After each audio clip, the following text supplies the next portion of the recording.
ra'iisul wasaarihii hore ee dalka Soomaaliya Nuur Xasan Xuseen Nuur Cadde isla markaana safiirka Soomaaliya u fadhiya dalka Talyaaniga iyo waliba midowga Yurub oo telefishinka caalamiga ee Home Cable TV ugu waramayay safaaradda Soomaalida ee ku taala magaalada Rome ee dalka Talyaaniga ayaa guul ku tilmaamay hanaanka dawladda Soomaaliya ay haatan u shaqaynayso. waa mahadsan tahay aad iyo aad xaaladda dalka Soomaaliya runtii waxaan u arkaa inay tahay xaalad ka soo reynaysa oo macnaha dhinacii wanaagga u socota kadib markii muddo ka badan 22 sanadood lagu jiray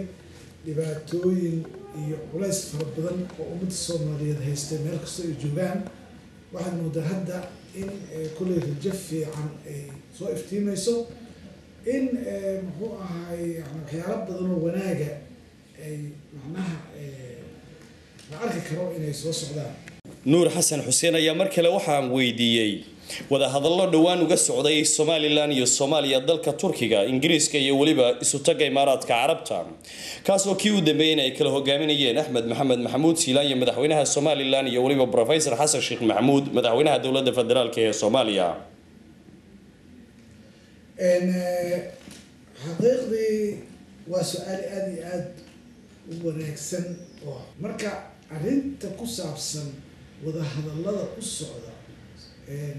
labada qaybood waxaan u arkaa inay yihiin muhiim inay tahay laga marmaan in wada hadalladaas la sii wado